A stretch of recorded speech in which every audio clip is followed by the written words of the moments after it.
시편 36편 1절부터 보겠습니다. 악인의 죄가 그의 마음속으로 이르기를 그의 눈에는 하나님을 두려워하는 빛이 없다 하니 그가 스스로 자랑하기를 자기의 죄악은 드러나지 아니하고 미워함을 받지도 아니하리라 함이로다. 그의 입에서 나오는 말은 죄악과 속임이라 그는 지혜와 선행을 그쳤도다. 그는 그의 침상에서 죄악을 꾀하며 스스로 악한 길에 서고 악을 거절하지 아니하는도다.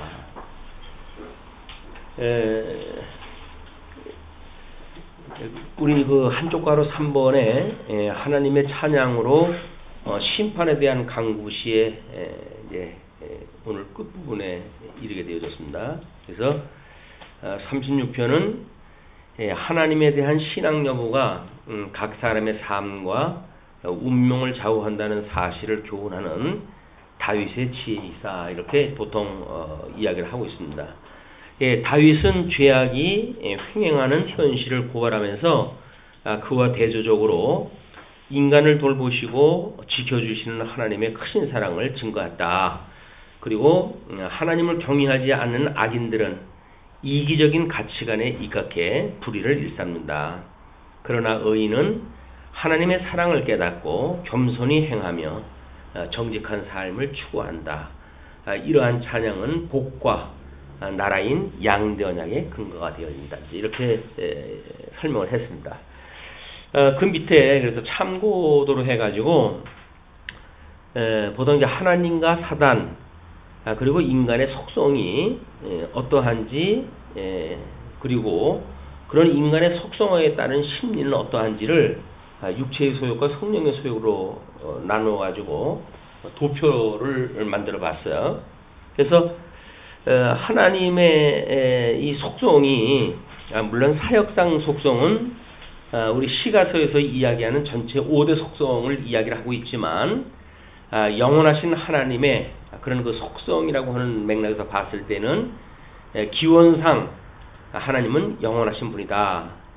그래서 이 기원상 영원하신 하나님의 속성인 영원성은 우리 전도서에서 이야기하고 있는 그런 그 영원성하고는 또 다른 맥락으로 우리 이제 이해를 할 필요가 있겠죠. 뿐만 아니라 격의상 하나님의 그 속성을 절대성이다 이렇게 이야기를 했습니다. 하나님은 오직 하나님 한 분만의 뜻에 의해서 모든 걸 섭리하시는 분이기 때문에 절대성이라고 하는 그런 그 격의상 속성을 이야기를 하고 그리고 성품상 하나님의 속성을 거룩성이다 이렇게 이야기를 했어요.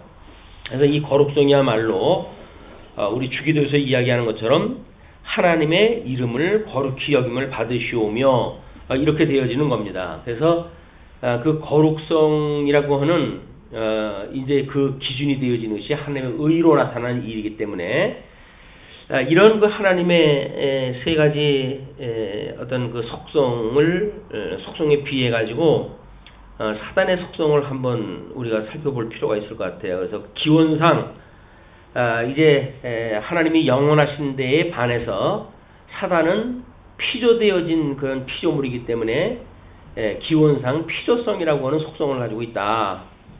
그다음에 격의상 하나님은 절대자로서의 절대성인 속성을 가지고 계시지만 사단은 그 하나님의 절대적인 하나님의 종속되어져 있는 이런 그 성품을 가지고 있기 때문에 종속성이라고 그 구별을 갖다 했습니다. 그다음에 성품상 그 속성은 하나님이 거룩하신 데에 반해 가지고 사단은 이제 하나님이 싫어하는 일을 맡게 되어지는 이런 그 존재이기 때문에 사악성으로 이제 그의 속성에 대한 걸 이야기를 했어요. 우리 성품상. 자, 그런 그 기원과 격이 성품이라고 하는 구분에 의해서 하나님과 사단이 그렇다고 한다면 인간은 어떤 속성을 가지고 있을까? 이제 그런 맥락으로 우리가 보면 기원상 인간의 속성은 하나님의 형상을 따라서 지음을 받았습니다. 그래서 유사성이라고 그렇게 이야기를 했어요. 이 유사성이라고 하는 것은 하나님께서 은혜로 붙들어 주시게 되면 하나님의 형상을 따라 가지고 거룩성에 이루어지지만 하나님께서 버려 두시게 되면 이 사단을 따라 가지고 사악성을 닮아가는 그런 그 유사성을 가지고 있습니다. 인간은. 그리고 격이상 인간의 속성은 하나님이 절대성이고 사단이 종속성인 것에 비해서 상대성이다 이렇게 이야기를 했어요. 그래서 우리 아담과 하와 남녀 뭐 이렇게 아주 전부 상대적으로 지음을 받았고 그러기 때문에 결국은 하나님께서 그러하여금 복과 나라를 언약을 갖다 하셨을 적에도 복과 저주가 포용되어져 있는 그런 그 성품으로 언약을 받고 또 나라도 마찬가지죠. 하나님의 그런 그 천국과 지옥이라고 하는 이런 절대적인 하나님의 나라에서 봤을 때 우리는 천국과 지옥의 한쪽밖에는 취할 수 없는 상대적인 존재다. 그래서 상대성이라고 격의를 구분하게 해봤습니다. 그리고 우리 성품상 하나님의 속성이 거룩성이고 사단의 속성이 사악상이라고 봤을 때 인간의 속성은 종교성이라고 이렇게 봤어요. 종교성. 그래서 이 유사성과 더불어 가지고 우리가 거룩한 하나님을 이제 섬기는 그런 그 성품을 갖게 되어지는지 아니면 하나님 이외에 모든 우상을 섬기게 되어지는 그런 그 인간으로서의 상대적 존재로서의 종교성을 가지고 있는지 이렇게 구분이 되어질 거라고 보여집니다. 이런 그 인간의 유사성이라고 하는 맥락에서 봤을 때 그 육체의 소욕을 보게 되면 허영심이라고 이렇게 이야기를 했어요. 하나님은 당신의 영광을 선포하시는 분인데 그런 그 인간의 하나님의 그 유사성을 가지고 있는 인간으로서 보게 되면 하나님의 영광보다 자기의 영광을 높이는 것이 육체의 소욕으로 나는 그런 그 심리입니다. 그리고 우리 격의상의 그런 그 심리를 보게 되면 상대성이기 때문에 어쩔 수 없이 시기심을 가질 수밖에 없어요. 이 인간의 시기심이라고 하는 것이 사랑과 대치가 되어지기 때문에 사랑은 시기하지 않는다고 이렇게 규명하다 하지요. 이 상대적인 존재가 시기심을 가지고 있다고 하는 이 육체의 소욕은 사람들을 매우 아주 픽저하게 만들게 되어지는 그런 그 심리이기도 합니다. 이게 뭐 사춘이 땅을 사면 배가 아픈 것이 인간의 심리라고 이렇게 이야기했다 하는데 아주 못된 심리를 인간이 가지고 있어요. 타락한 이후에 우리 사단에 종속되어져 있기 때문에 이런 그 육체의 시기심을 가질 수밖에 없지만 성령으로 우리가 이제 인침을 받고 성도가 되어졌을 때 그 성령의 소욕에 의할 것 같으면 우리는 그 시기심이 아니라 자비심을 갖게 되어지는 이런 그 성도의 성품을 우리가 보게 되어집니다. 그래서 자비심이라고 하는 것은 뭘 상대적으로 우리가 시기하고 뭐 경쟁하고 키재고 이런 게 아니거든요. 그래서 자비 우리가 이제 이걸 사랑이라고 하는 그런 그걸로 쓰고 있지만 자비심을 가지고 있기 때문에 모든 사람을 용서하고 포용하고 이런 것이 성령의 소욕으로 가지고 있는 인간의 이제 심리예요. 우리 성품상으로 봤을 적에는 이제 종교성이라고 하는 그것이 어쩔 수 없이 우리 육체의 소욕으로 봤을 때 모방심으로 이제 드러나게 되어집니다. 그래서 우리는 곧잘 우리 이제 뭐 보통 세상의 1%가 모든 문화를 끌고 간다고 이렇게 이야기를 하죠. 경제 문화고 뭐고 뭐 그 사람들이 다 1%가 그렇게 나가게 되면 다른 사람들이 그것 따라가지고 허겁지겁 쫓아가는 거야. 그것이 우리 이제 일반 문화의 이 육체의 소욕이 만들어내는 이런 그 문화라고 하는 장르입니다.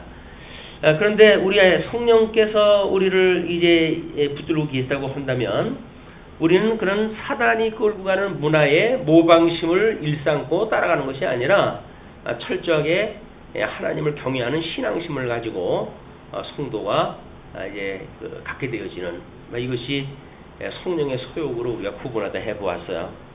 이런 우리 하나님과 사단과 인간의 속성과 그리고 인간의 육체의 소욕과 성령의 소욕이라고 하는 측면에서의 심리를 가지고 36편의 그 이야기를 우리가 한번 이제 읽어 나가게 되면 시편 기자가 가지고 있는 그런 말하고자 하는 것이 무엇인가, 이걸 우리가 이제 좀 더 우리 다윗의 시인의 그런 심중을 충분히 파악을 하는 차원에서 접근할 수가 있다고 생각이 듭니다. 지금 악인의 죄가 그의 마음속으로 이르기를 그의 눈에는 하나님을 두려워하는 빛이 없다, 이렇게 하는데, 보통은 이제 이 화자가 누군가라고 하는 것에 여러 이제 성경 신학자들이 논의가 있고는 그렇답니다. 그런데 악인의 죄가 이제 그의 마음속으로 이르기를 그의 눈에는 하나님을 두려워하는 빛이 없다, 이렇게 한다라고 하는 그거를 없다 하니, 그 없다고 하는 것이 어떤 그 화자가 누군가, 주어가 무엇인가에 대한 것이 필요한 것 같아요. 왜냐면 지금 악인이 주어라고 한다면 악인의 죄가 이렇게 이야기할 수가 없단 말이에요. 소유격을 써가지고.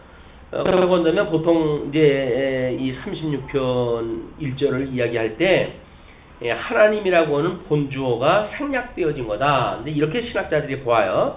그거는 하나님께서 지금 그렇게 이야기를 하신다는 거죠. 그러니까 악인의 죄가 그의 마음속으로 이르기를 그의 눈에는 하나님을 두려워하는 빛이 없다라고 한다는 거예요.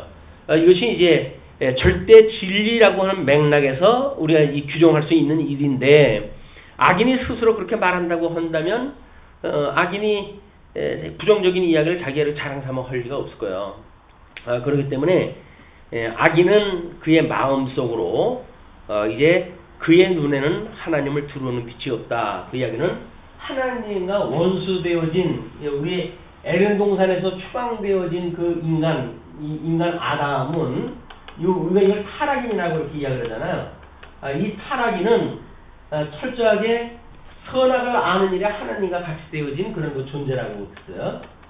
그러나 하나님은 생명수를 따먹지, 생명과를 따먹지 못하게 하고 내쫓았기 때문에 이 선악의 어떤 상대적인 기준을 가지고 살아가는 인간이지만 결국은 이건 영원히 존재할 수 없는 이런 그 존재로 우리가 버림을 받았다, 이런 그 제안을 우리가 이야기할 수가 있습니다. 그래서 선악과에 의해 가지고 선악의 기준이 만들어졌고, 또 이 영생과를 따먹지 못함으로 해가지고 영원히 말씀을 굶을 수밖에 없는 그런 지경에 있는 것, 이걸 우리가 금식이라고 이렇게 이야기를 했어요. 이제 아담이 하나님 앞에 금식하는 그런 어떤 이야기는 하나님께서 따먹어도 좋다고 하는 그 영생과를 따먹지 못하고 좀 내쫓겼기 때문에 여기서 하는 것이 금식이다, 이제 그런 그 이야기입니다. 그래서 우리들의 그 금식의 근본이 에덴 동산에서 먹어야 될 생명과를 따먹지 못하는 것이 금식인데, 이런 그 금식이라고 하는 그런 맥락에서 봤을 때 이미 하나님께서 주시는 말씀, 이 말씀을 이제 이 타락되어진 인간들은 먹을 수가 없는 거 아니겠어요? 이것이 말씀으로 인해 가지고 우리가 영생에 이르게 되어지는데, 말씀이 없기 때문에 영생에 이르지 못하고 영원한 사망의 종로로서 할 수밖에 없는 것이 타락인의 존재다. 이렇게 보통 우리가 이제 타락인에 대해서 구분하다 해놨습니다. 이 말씀은 곧 우리 하나님이죠. 하나님이 그래서 예수님께서 요한복음에서 내가 태초에 이제 말씀이 태초에 있었느니라 이렇게 이야기를 하고, 그 말씀은 곧 하나님이라고 이렇게 설명을 한단 말이에요.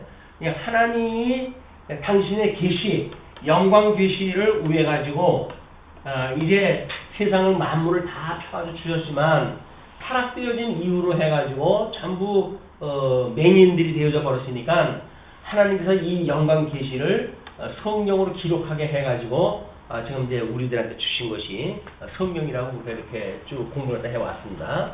자, 그러면 영광 계시를 이제 하나님께서 계시를 했으니까 우리가 마땅히 영광 계시에 대한 하나님에 대한 찬양, 경외, 뭐 이런 것들이 이제 반응이 나타나야 되는데 완전히 타락되어져 있기 때문에 우리 눈으로 해가지고 하나님을 볼 수가 없어요. 이건 우리가 하나님과 원수 되어졌다 이렇게 정의했다 합니다. 성경에서는 우리가 성경이 거듭나고 중생되지 아니한 모든 그 인생들은 하나님과 원수 되어진 관계다 이렇게 이야기를 합니다. 왜냐하면 하나님의 절대 선 가운데 있지를 못하고 절대 악 가운데 이제 존재를 하기 때문에 하나님과의 원수라고 이렇게 이야기를 하는 거야. 이걸 어떤 평면적인 차원으로 본다고 한다면 아니 어떻게 인간이 하나님하고 원수가 될 수가 있느냐. 절대 신하고 어떻게 인간 피조되어진 인간하고 원수 관계라든지 이런 설명이 필요하냐. 뭐 이렇게 이야기할 수 있겠으나 절대적인 선악이라고 하는 맥락으로 봤을 때 하나님과 원수 되어졌다고 하는 그런 그 이야기는 사단의 종이 되어져 있다. 그런 그 이야기입니다. 사단의 종이 되어져 가지고 하나님을 찬양도 안 하고 경외도 안 하고 경배도 하지 않냐고 자기 배를 위해서 살아가는 이런 타락인으로 전락되어진 상태 이렇게 되어졌단 말이에요. 이거는 이제 우리가 악인이라고 이렇게 이야기를 하니까 이제 이 타락되어져 가지고 하나님과 원수되어진 상태를 악인이라고 이렇게 이야기를 하니까 하나님께서 이 악인은 그 이야기죠. 이 악인은 죄가 그의 마음속으로 이르기를 악인의 죄가 그의 마음속으로 죄가 있는데 이 악인의 죄라고 하는 것이 지금 뭐라고 이야기를 하냐면 그의 마음속으로 이르기를 그의 눈에는 하나님을 두려워하는 빛이 없다. 이 경외하는 이런 그 빛이 없다는 거야. 원수가 되어져 가지고 그렇게 되어졌다라고 하는 이것이 지금 이 하나님께서 정죄를 갖다 하는 내용입니다. 악인의 죄가 뭔가 하나님을 난 두려워하지 않는다 그런 그 이야기예요. 어떻게 보게 되면 20세기, 21세기의 가장 그 극치적인 것이 문화가 뭐냐면 이 사실론을 중심으로 해가지고 하나님이 없다고 하는 세상에 우리가 살고 있단 말이에요. 모든 문화가 사실은 뭐 인본주의의 어떤 극치, 뭐 박애주의니 무슨 뭐 이런 것들은 결국 하나님이 없다고 하는 자리를 파고 들어오는 그런 그 철학의 세계입니다. 그러니까 그들이 하나님을 두려워하는 빛이 없고 이 사람들은 악인, 사람들이 사람을 두려워하는 거죠. 근데 이런 나름대로 아마 어떤 그 측면으로 보게 되면 프랑스의 그 수없는 혁명으로 인해 가지고 민주주의를 쟁취를 갖다 했고 어떤 인간의 그런 그 소중함을 그들이 쟁취했다고 보통 보는 것이 이제 그 가장 발달한 민주주의 그 프랑스입니다. 모든 게 자유가 허락되어지고. 근데 아이러니하게도 거기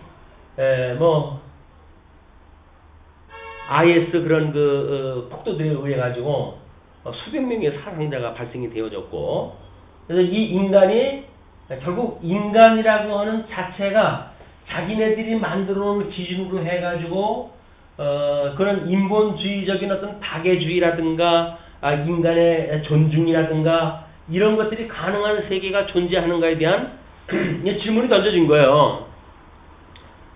근데 우리는 그런 어떤 이 모멘트가 없으면 나름대로 그걸 꿈꾸지요. 끊임없이 그걸 꿈꾸고 그래서 우리가 어떻게든지 인간의 방법으로 해가지고 인간들이 스스로 행복한 세상을 만들겠다고 보통 이야기하는 것이 지금 이제 21세기에 신이 없어진 세상 속에 신 대신에 인간이 그걸 해야 된다고 하는 이런 그 철학의 세계 속에서 만들어지는 문화들이거든요. 근데 역설적으로 이걸 뒤집어 엎는 것이 나온 거예요. 그래서 프랑스에서 가장 큰 덕목이 뭐냐면 포용입니다. 포용. 그래서 그들은 어떠한 그런 그 반대의 사람이라고 하더라도 포용한다라고 하는 그 기본 정신이 있는데 이번에 이거를 포기하겠다는 거예요. 그 이야기는 우리 근대에 들어와가지고 한 200년여 정도의 이제 이런 과정을 겪으면서 인간들이 누구든지 포용을 하면 용서가 될 수가 있고 사랑의 그런 나라가 만들어질 수 있고 인간관계가 개선되어지고 이런 어떤 파라다이스를 꿈꾸고 왔던 그 세상인데 이걸 포기한다는 이야기는 뭡니까? 이제는 적대시해가지고 죽이겠다는 거죠. 그래가지고 그 테러가 나가자마자 이제 IS 그 본부를 갖다 뭐 그냥 있는 대로 폭격을 갖다 하고 뭐 이런 그 사건이 있고 뭐 헌법을 바꿔서라도 죽이겠다는 거야. 다 이제 경멸시키겠다는 거거든요. 인간이 인간을 저주하는 이제 이런 그 지경이 이르게 되어진 겁니다. 이게 극치예요. 뭐 인간이 그냥 개인적인 사회생활을 통해 가지고 뭐 눈 하나 흘기고 뭐 이런 것이 대수냐 이렇게 이야기를 하겠지만 눈 흘긴다라고 하는 그런 그 이야기에 극대화되어지는 상황이 테러의 사건이고 테러에 대응하는 인간들의 이 정책이란 말이에요. 이게 확대가 되어지는 이렇게 되어지는 건데 우리는 작은 일이 일어날 때는 모르잖아. 이게 미미한 일이 일어날 때는 모릅니다. 그러나 이제 극대화되어졌을 때 비로소 정신이 이제 번쩍 나고 그래서 과거에 우리가 뭐 어떻게 그 인간의 이름으로 해가지고 아름답게 포장됐던 모든 것들을 벗어버리고 민낯이 그대로 드러나는 인간 본능이 그대로 드러나는 이런 상황을 우리가 목도하고 있단 말이에요. 이렇기 때문에 인간으로서 뭔가 하나님을 깨달아 한다든지 하나님을 믿고 뭐 선하는 걸 뭐 추구한다는 이것이 불가능하다는 거 아닙니까? 불가능하다는 거예요. 그래서 뭐 나름대로 이제 그 프랑스 내에 이슬람권 사람들이 뭐 이제 그렇게 모이고 하는 자리에 프랑스인들이 이제 뭐 들어와가지고 뭐 이제 막 그 막말을 갖다 하고 그렇기 때문에 그 사람들이 우리는 그 IS하고는 근본이 다른 사람이다 뭐 이렇게 이야기를 해가지고 하지만 프랑스 사람들이 그걸 인정하지 않는다는 거예요. 이슬람이라고 하는 그런 걸로 다 도매금으로 해가지고 이제 묶어가지고 적대시하는 그런 그 지경이 이르렀고 그리고 뭐 그 이슬람에서 넘어온 사람이 프랑스 국적을 가지고 있던 사람이 뭐 IS 그 훈련을 받고 지금 폭도를 일으키고 그런 거 아니겠어요. 그러니까 우리는 그 사람들하고 다르다라고 하는 거에 명분이 없는 거예요. 이미 뭐 오래전에 그 프랑스로 이민 와가지고 국적을 취득을 갖다 했고 그럼에도 불구하고 그 사람들의 논리를 그대로 해가지고 뭐 어떻게 보면 자국민 아닙니까? 이제 프랑스 국적을 가지고 있다 보면 자국민인데 거기에다가 뭐 엄청난 폭탄을 투하할 수밖에 없는 이런 서로 합해질 수 없는 그런 인간이라고 하는 것이 확인되어진 거다. 이것이 이번 테러 사건을 통해 가지고 그동안 뭐 사실로 온 이후에 인간들이 하나님이 했던 모든 일들을 자기네들이 할 수 있다고 그 극치의 세계가 뒤집어지는 이런 사건이라고 보여집니다. 어떻게 보게 되면 그 악인의 죄가 그의 마음속으로 이르기를 그의 눈에는 하나님을 두려워하는 빛이 없다. 그 테러범들이 폭탄을 투하하고 사람들이 죽어가면서 마지막으로 이제 그 한 얘기가 그 안에 신은 위대하다. 물론 그 사람들이 말하는 신은 알라라고 하는 신을 이야기를 하는 거죠. 이 알라. 근데 이 프랑스 국적을 가지고 있는 사람들은 우리는 그 사람들하고 다르다.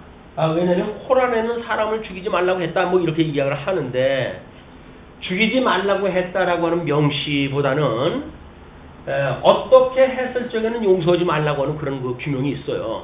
그래서 알라 신을 뭐 믿지 않는다든지 시인하지 않는다든지 그렇게 했을 적에는 어떠한 처벌을 할 수 있는 여백이 있는 그런 그 코란의 내용이기 때문에 뭐 직접적으로 해가지고 사람을 죽이지 말라고 했다. 뭐 이렇게 이야기하는 걸로 해서는 설득이 안 되어집니다. 그 사람들도 같은 코란을 믿고 있는 사람들이고 코란을 믿고 있는 사람들이 지금 테러를 갖다 했기 때문에 이것은 아마 이제 뭐 미국에는 20몇 개 주가 이제 뭐 난민들 수용을 갖다 못하겠다고 이미 그런다는 거 아니겠어요? 이게 이제 경계심이 드러나기 시작했다 한 거죠. 뭐 프랑스뿐만이 아닐 거예요. 이제 뭐 우리 독일 같은 경우는 뭐 이제 뭐 시리아니 이런 게 관계가 있어가지고 나름대로 뭐 협조적이었고 그랬지만은 더 이상은 이제 협조를 할 수 없는 이런 그 단계에 이르렀다. 이런 그 내용을 볼 수가 있는데 이것이 하나님께서 정죄했던 그런 그 내용입니다. 악인의 죄라고 것이 뭐냐면 그의 마음속으로 이르기를 그의 눈에는 하나님을 두려워하는 빛이 없다. 이렇게 말한단 말이에요. 하나님이 계시고 하나님이 어떠한 분인지를 안다고 하면 그렇게 말할 수가 없죠. 그러나 하나님과 원수되어졌기 때문에 더 이상은 하나님에 대하여 없다고 하는 사람들이기 때문에 뭐 그를 두려워할 이유도 없고 이렇게 되어진단 말이에요. 그래서 그가 스스로 자랑하기를 자기의 죄악은 드러나지 아니하고 미워함을 받지도 아니하리라 함이로다. 여기 자기네들의 죄, 이 악인의 죄가 그렇게 하나님께서 보셨을 적엔 고발되어지고 있는데도 불구하고 이 사람들은 스스로 자기네 그 죄는 드러날 일이 없다는 거죠. 뿐만 아니라 미워함도 받지 않는다. 이렇게 이야기를 한다는 거예요. 그리고 그의 입에서 나오는 말은 죄악과 속임이라. 여기서 나오는 그들의 모든 이 절대 악 속에 있는 거기 때문에 절대 악이라고 하는 가운데 존재하는 인간들의 모든 생각들 이런 거는 할 수 없이 죄악이 만연한 거예요. 죄악이 만연한 것. 그런데 이걸 이제 우리가 악이라고 이렇게 이야기를 했고 이 악이 구체화되어지는 그런 그 내용을 우리 싫어하시는 것 이렇게 해가지고 이걸 우리가 죄라고 이야기를 했단 말이에요. 그리고 죄가 드러나게 되어지게 되면 그러니까 범죄라고 차별화되어져 가지고 사용을 하고 있으니까 절대 악 속에 있는 그런 거를 여기선 지금 죄의 악이다 이렇게 설명을 한 거니까 그런 개념이 지금 묶여져 있는 겁니다. 그래서 죄악과 그 다음에 속임 이 하나님이 계신 것이 절대 진리인데 그 하나님이 계시지 않다고 그러니까 이 사람들이 하는 건 모든 게 거짓말이에요. 그래서 사단이 아담을 처음에 속일 때 선과 악을 알게 하는 과일나무 열매를 따먹으면 죽는다. 하나님은 그렇게 하셨지만은 사단은 뭐라고 그럽니까? 아니라 그러잖아요. 결코 죽지 않는다. 그냥 사단이라고 하는 거는 본질이 거짓쟁이, 거짓말하는 거짓을 주장하는 것이 사단의 그런 그 일입니다. 그래서 그 사악성이라고 이렇게 우리가 규명하다 하는데 거짓을 말하는 그런 그 사단에 대한 속성을 우리가 이야기할 수가 있죠. 그런데 그는 그의 침상에서 죄악을 꾀하며 죄악이 없다고 그러니까 자기가 죄를 저지르고 있으면서도 죄인 줄 모르는 거예요. 그러니까 하는 것마다 지금 죄악을 꾀하는 거고 스스로 악한 길에 서고 악을 거절하지 아니하는도다. 이 절대 악에 빠져져 있는 것이 이것이 어떤 내용인지를 안다면 인간의 윤리라고 하는 문제가 얼마나 덧없는 것인지를 우리가 알 수가 있죠. 인간의 윤리라고 하는 그거는 상대적인 이 절대적인 악 가운데 그를 상대적인 선악으로 나누는 거거든요. 그러니까 지역마다 선의 기준이 다르잖아요. 지역마다 뭐 시대마다 악의 조건이 달라진단 말이에요. 그리고 왜 그러냐면 이 절대 악 속에 우리가 있기 때문에 모든 이 인간들이 가지고 있는 윤리는 상대적인 겁니다. 상대적인 것. 그래서 도둑질을 갖다 하지 말라고 하는 그런 것이 만약에 도둑질 안 하는 것이 선이라고 한다면 도둑질 안 하는 것을 선으로 규정해가지고 이익을 보는 사람은 누굴까요? 도둑질 하는 사람인가요? 도둑을 맞는 사람인가요? 맞는 사람이죠. 그 맞는 사람 입장에서는 그게 악이라고 하지만 사흘 넘어가지고 담 넘어가지 않는 사람 없다고 그러는데 그거 좀 같이 먹자고 좀 넘어가는데 그걸 어떻게 하겠어요? 그럼 그건 자기네들은 그걸 죄라고 여기질 않는 거예요. 아니 나라를 집어먹는 거는 죄가 아니고 이웃집 거 뭐 좀 집어먹으면 그게 죄인가 되나요? 이거 웃기는 얘기 아닙니까? 누구처럼 빵 몇 개 집어먹었다고 해가지고 종신토록 그냥 추격을 당하고 이런 것들이 결국 인간들이 드러내는 자유를 쟁취해야 될 그 이유를 거기서 이제 찾게 되어지는 겁니다. 그래서 나름대로 그런 어떤 혁명을 일으키는데 지원을 다 하고 협조를 다 하고 이런 일을 다 하는 것도 같은 맥락에서 이게 이루어지는 일들이거든요. 지금 이 인간들 1절서부터 4절까지 악인의 실상에 대한 거를 이제 그 시편 기자인 다윗이 고발을 다 한 거죠. 이렇게 지금 하나님께서는 이렇게 하나님의 말씀을 깨닫고 보니까 악인들은 지금 이렇게 지네들이 주장하다 하고 있다 그런 그 이야기예요. 근데 이제 5절서부터 8절까지 보게 되면 그럼에도 불구하고 하나님의 인자하심을 이제 이야기를 하게 되어지는데 5절에 여호와여 주의 인자하심이 하늘에 있고 주의 진실하심의 공중에 사무쳤으며 여기서 인자, 진실, 의 이런 걸로 해가지고 지금 이럼에도 불구하고 있는 하나님의 여기서 거룩성에 대한 하나님의 이 거룩하신 이 거룩성을 세분화되어진 그런 그 속성을 사역상 속성을 갖다 말할 적에 뭐라고 이야기를 하냐면 그의 주의 인자하심이 하늘에 있고 이렇게 이런 인자하심. 근데 이 인자하심이라고 하는 자비성을 우리가 그 아가서를 통해 가지고 이야기할 때 하나님께서 이 자비성이라고 하는 건 누구에게도 자비성을 베푸시는 게 아니잖아요. 이거는 택한 백성들한테 자비를 하다 베푸는 일이기 때문에 이건 선택적이라고 그렇게 이야기를 했어요. 예, 선택적 자비성이다. 예, 이 거룩하신 것이 거룩이 구별하다고 하는 그런 그 뜻이기 때문에 하나님께서 인자가 거룩이라고 하는 맥락으로 봐야 이 선택적으로 누구는 사랑하고 누구는 미워하는가에 대한 하나님의 그런 거룩성이 드러나게 되어지는 거 아니겠어요? 이것이 바로 우리 선택적인 자비성을 이야기할 수밖에 없는 거예요. 그래야 하나님의 이름이 거룩함이 드러나는 거니까.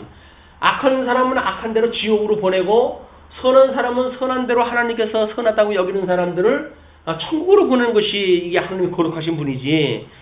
뭐 죽이든 밥이든 다 이걸 짬뽕을 만들어 가지고 하나님께서 섭리했다 하신다고 한다면 거룩하신 분이 아니잖아요. 구별하시는 분이 아니다 그 이야기예요. 자, 그리고 주의 인자하심, 그런 그 인자하심이 지금 하늘에 있다 이렇게 이야기해요. 하늘에 있다. 보통 우리 하늘을 하나님의 보좌라고 이야기를 하니까 이 세상의 악인들이 하는 이런 저주받은 인간이 가지고 있는 땅 속에서는 이런 저주가 있지만 하나님께서는 여전히 이 자비성을 가지고 하나님께서 이 일을 해가신단 말이에요. 그냥 아버지의 뜻이 이 땅에서 이루어지길 우리가 구한다고 한다면 이 자비를 우리가 구하는 거 아니겠어요?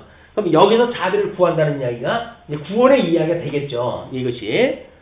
그러니까 여호와여 주의 인자하심이 하늘에 있고 주의 진실하심이 이게 진실. 우리 이제 시편의 그 주제가 뭡니까 이게 취의적 신실성을 이야기를 하고 있잖아요. 그럼 하나님은 진실하시다라고 하는 그 이야기는 만사 만물을 지금 양대언양을 훨씬대로 이제 이루어 가신다는 분이니까 아무리 이 죄인들은 거짓말을 이야기한다 할지라도 진리는 신실할 수밖에 없는 거야. 그런데 그 신실한데 땅에서는 이런 악인들이 번창을 하고 이런 일이 있을 수 있습니까? 라고 하는 질문을 할 수 있겠으나 하나님께서 의를 이루시기 위해서 일을 다 하신다는 거죠. 그래서 죄인들은 핑계치 못할 일들을 하게 하시고 그리고 하나님께서 구원하실 그 백성은 하나님께서 이 죄에 대한 것들을 정말 싫어하는 그런 마음을 두시고 하나님께로 그 마음을 향하게 하시는 이런 그 일을 하시기 위해서 지금 이런 역사를 해가신단 말이에요. 이런 것이 하나님이 해가신다고 이 하늘의 역사가 없으면 인간들은 이런 인간 군상들의 일을 갖다 보고 야 착하게 살 이유가 뭐가 있냐. 한 세상 사는 거 수단 방법 가리지 말고 잘 살고 하는 것이 뭐 제일이지 라고 하는 가치를 만들어낼 수밖에 없는 거예요. 나름대로 이제 또 이제 사회적으로 윤리 감각이 있는 사람들은 그럴 수 없다. 우리가 그리고 인간이 이런 짐승하고 다른 게 뭐냐? 만물의 영적인 인간이 짐승하고 다른 거는 나름대로 윤리하고 하는 것이 있는 거지. 라고 해서 상대적인 윤리를 만들어낼 거라고요. 이거는 그러나 하나님이 말씀하신 진실과는 상관이 없는 전부 거짓말인 거예요 이게.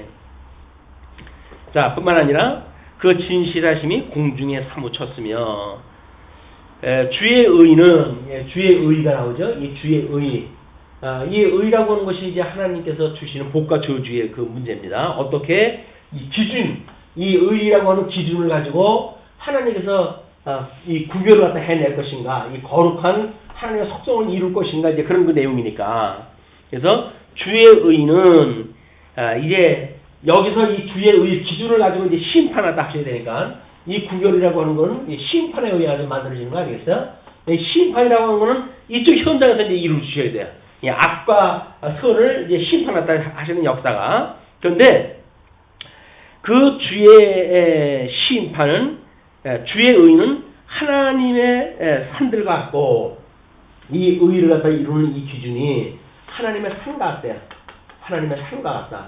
하나님의 산이라고 한다면 우리가 거룩한 산을 이야기할 수도 있고 또는 이제 그 유대인들이 늘 이야기하는 것처럼 백향목이 있는 그런 그 산 이런 것들을 이야기할 수도 있겠죠. 끊임없는 그런 그 추위 속에서 변질 아니하고 성장하는 그런 그 나무를 지칭을 갖다 하는 의미가 무엇인가? 이거는 하나님께서 정하신 그런 그 거룩한 다일성, 그거로부터 이제 성전이 세워지고 거기에 하나님의 그 이름을 두시고 그 이름에 의해 가지고 이 기준이 되어지는 거 아닙니까? 하나님의 이름을 두는 거. 그렇기 때문에 하나님과 상가 같다. 여기에는 이 하나님의 이름을 두신 이런 그 내용이 포함되어져 있다고 봅니다. 다른 사람들은 이제 뭐 거룩한 산이 아니면 뭐 이제 백향목이라고 하는 그거를 이야기한다느니 뭐 이런 걸로 이제 이렇게 그동안 많은 성경이 가지고 있는 의미를 가지고 이야기를 하지만 우리가 가지고 있는 구조를 갖다 보게 되면 단순한 거예요. 그냥 하나님의 이름을 두신 곳이다 그 이야기. 거룩한 산, 하나님의 그 산과 같다 그런 그 이야기예요. 하나님의 의는 이름을 두셨기 때문에 그 이름이 거룩히 여김을 받으시었고 우리가 늘 기도하지 않습니까? 하나님의 이름이 거룩하다는 이야기는 하나님의 기준을 가지고 심판하심으로 가지고 이게 드러난다. 그리고 뿐만 아니라 심판은 이제 이렇게 해가지고 이름을 가지고 심판을 다 하시는데 이 심판은 뭐와 같으냐 하면 큰 바다와 같다. 이렇게 큰 바다. 이 큰 바다라고 하는 그 이야기는 뭐 얕은 바다라든지 뭐 이런 거는 우리가 물밑을 뭐 볼 수도 있고 그러잖아요. 근데 이 심해라고 하는 거는 그 깊은 뿌리를 갖다가 파악을 할 수가 없어요. 이게 파악을 할 수가 없어요. 그래서 하나님께서 심판하시는 일이 때로는 악한 자가 뭐 승리하는 것도 같고 어떨 때 보게 되면 선한 자가 망하는 것도 같고 이래가지고 도대체 뭐냐 이렇게 우리가 이제 할 수 있겠지만 하나님의 절대 진리를 가지고 이 진리를 가지고 보지 않는 한 이런 큰 바다와 같아가지고 심해와 같아가지고 도저히 알 수가 없다. 많은 사람들의 질문이 뭡니까? 하나님이 계시다고 한다면 왜 전쟁이 끝나지 않습니까? 왜 가난한 사람들이 죽어가는 걸 하나님께 그냥 두십니까? 이런 것들이 그 사람들의 질문인 거거든요. 왜 그렇습니까? 하나님의 심판은 큰 바다와 같기 때문에 그런 걸 알 수가 없어요. 헤아릴 수가 없어요.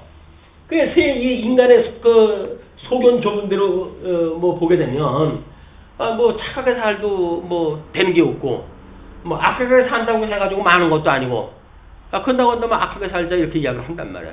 뭐 악하게 산다라고 하는 그 이야기는 이미 악인이기 때문에 그 살겠다는 이야기는 본성이 드러나는 일이고 하나님의 심판은 피할 수 없는 핑계치 못할 것에 떨어지게끔 하시는 하나님의 섭리가 거기 있기 때문에 이 하나님의 지혜, 이 지혜가 어떠한 것인지를 보통 우리 뭐 로마서에서 사도 바울은 끊임없이 이 하나님의 이 지혜는 깊다 이렇게 이야기해요. 깊도다 하나님의 지혜요. 뭐 이렇게 이야기 찬송하다 하고 그러지 않습니까? 이거는 하나님의 의로 말미암아 이루어지는 일이기 때문에 인간 논설을 가지고 이거 안 되는 거예요. 그런데도 뭐 지금 정신없는 사람들은 자꾸 무슨 이 목사들이 인문학 책을 갖다 읽어야 된다고 해가지고 자꾸 종주목을 대고 그러는 거예요. 이 목사들이 무식해가지고 이 세상 이치를 갖다 모른다고. 목사는 성경 연구하면 돼요. 물론 상식적으로 해가지고 뭐 많은 그런 문헌도 우리가 이제 뭐 읽어둘 필요가 있죠. 그러나 그것이 어떤 가려운 데를 긁어줄 수 있는 것들이 아닙니다. 비진리가 무엇인지 거짓이 무엇인지를 우리가 캐내는데 그것이 도구가 돼야 되지 그것이 마치 성경을 설명하는데 도움이 되어지는 것처럼 설명하게 되어지게 되면 그것이 세상 끝날 현상이에요. 이게. 거짓말 가지고 성도를 속이고자 하는 이런 그 일들이다. 지금 지금 5절부터 6절까지 이야기하는 그 내용이 하나님의 이 속성을 가지고 지금 왜 이 거룩하신 뜻이 이 땅에서 이루어지질 않고 있는지 이걸 이제 보여주고 있는 겁니다. 그러면서 여호와 주는 사랑과 짐승을 구하여 주시나이다. 여기서 이제 구하여 준다는 이야기는 구원의 문제가 아닙니다. 이거는 나름대로 이제 성경학자들이 보존하신다 뭐 이런 그 개념으로 우리가 해석을 되지 않겠는가 이렇게 이야기를 해요. 왜냐면 이미 이 땅의 것도 이거 지옥에 갈 때까지 하나님 다 보존하다 해야 되는 것들 아닙니까? 이 사람들 지옥 갈 때까지 다 보존하다 해야 돼요. 왜? 하나님의 영광 계시를 위해 가지고 이거 섭리하다 하시는 거기 때문에 이거 금방 다 얻으려고 한다고 하나님의 영광 계시를 더 하시겠어요. 이건 세상 끝날 때까지 이렇게 사람들이 더듬어가지고도 알 수 없는 이런 지혜 섭리를 하나님께서 계속 하실 것이다. 근데 우리는 이 특별히 계신 성경을 가지고 이 놀라운 비밀의 세계를 우리가 본 거예요. 돼지우리간의 그 실체를 갖다 본 겁니다. 우리가 발 담글 수 없을 만큼의 세상이 얼마나 추악한지 더러운지 이걸 우리가 봤단 말이에요. 그리고 이거로부터 우리가 구원을 받은 거예요. 그렇다고 한다면 이쪽에다 우리는 눈길도 주지 말아야 되는데 이 집요한 사단이 끊임없이 우리를 미혹을 했다 하니까 이 육체의 소욕을 가지고 끊임없이 미혹을 했다 하니까 이 하나님의 거룩성으로 인해 가지고 만들어진 인간의 모든 그런 하나님을 닮고자 하는 경외심도 없어지고 하나님의 그 성령의 소욕이 경외심 아닙니까? 그리고 하나님의 그 격의상으로 주어진 성령의 소욕이 자비심이라고 그러지 않았어요? 우리는 자비심을 읽어낼 수가 없는 거예요.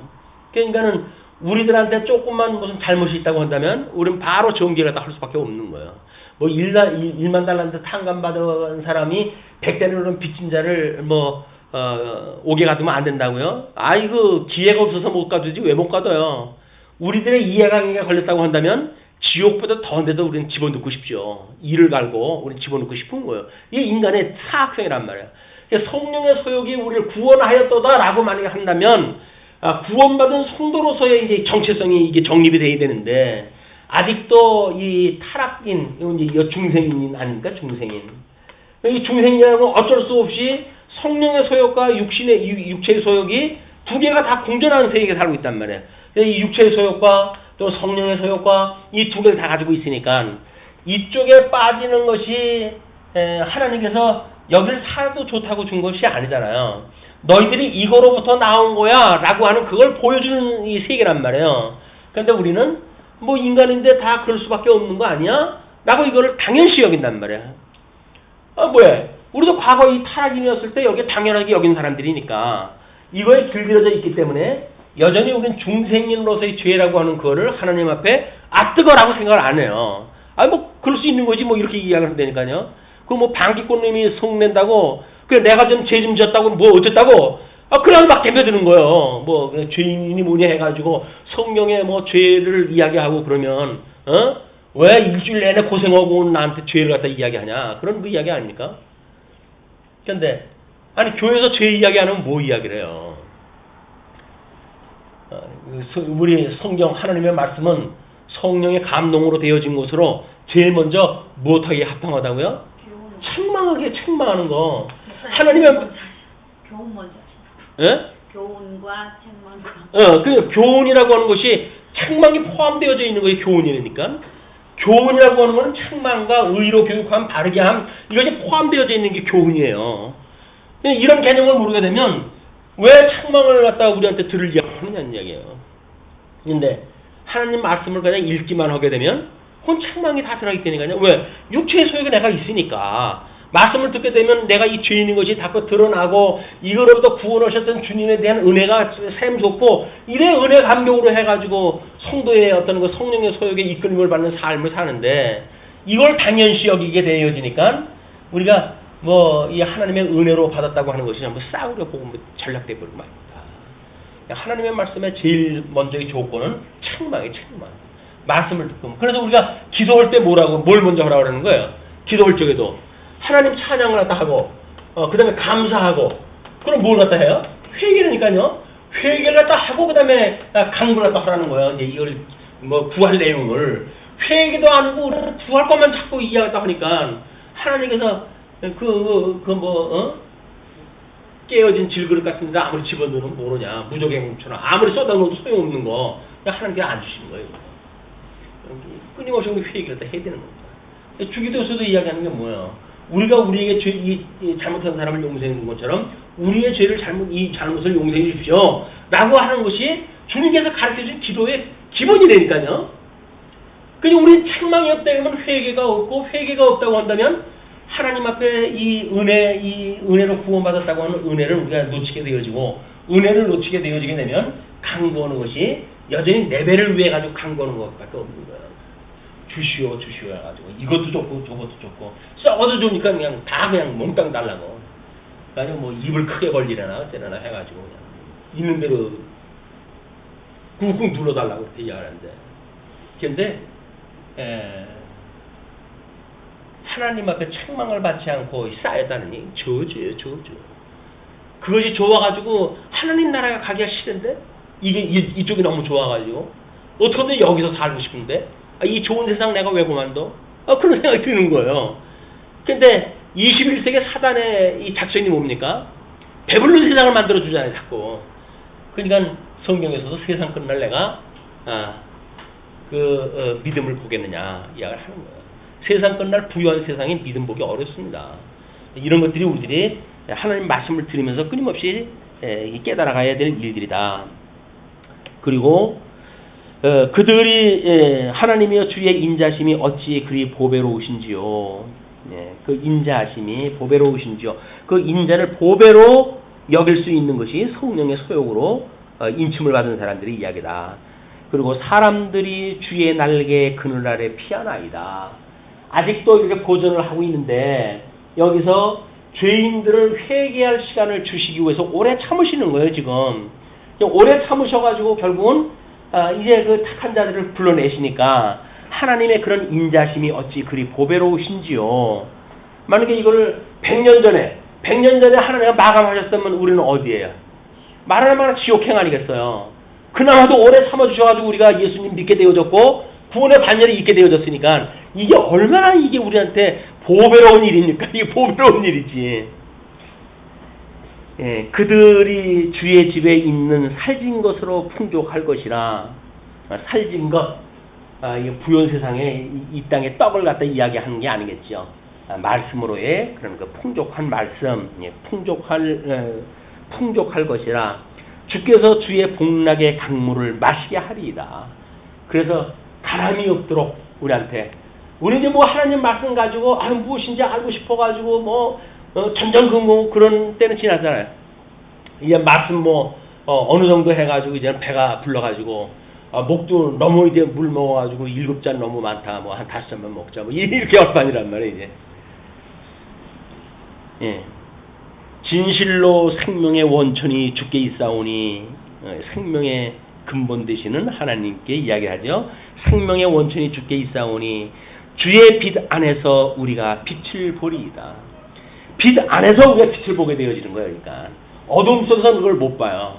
우리 하나님께서 우리 빛 가운데 우리를 불러주셨을 때 그 빛 안에서 빛을 보게 되어집니다. 주를 아는 자들에게 주의 인자하심을 계속 베푸시며, 주를 아는 자들에게, 이게 이제 비니금 부익부예요.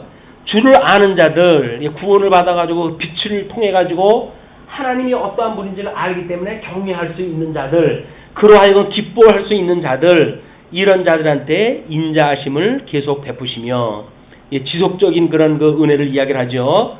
그리고 마음이 정직한 자에게 주의 공의를 베푸소서. 마음이 정직한 자, 우리 예수 그리스도, 물론 여기서 말하는 그 직접적인 건 전부 예수 그리스도에 대한 이야기입니다. 그 예수 그리스도에 대하여 그런 그 예수 그리스도를 인해 가지고 주의 공의를 베푸소서. 교만한 자의 발이 내게 이르지 못하게 하시며 악인들의 손이 나를 쫓아내지 못하게 하소서. 끊임없이 나를 에워싸고 있고 진치고 있고 하니 그들이 나에게 접근치 못하도록 해주십시오. 이게 우리 기도 아닙니까? 우리 시험에 빠지지 않게 하시고, 그리고 악에서 구원해 주세요. 이 전부 그 같은 내용들의 맥락이 같은 이야기들이에요. 그러면서 악을 행하는 자들이 거기서 넘어졌으니 엎드러지고 다시 일어날 수 없으리이다. 그래서 이 선인, 의인 이런 걸 추격하던 자들이 넘어지게 됐을 때 다시는 일하지 못하게 되어지는, 예수 그리스도에 인해서 철장 권세로 해가지고 머리가 상하게 되어지는 이런 것들을 예표적으로 이제 이 성도들의 구원에 대한 노래를 다윗이 해갑니다. 이 다윗은 자기의 삶을 통해 이걸 깨달은 사람이기 때문에 얼마든지 이런 그 노래가 가능한 사람이죠. 자, 우리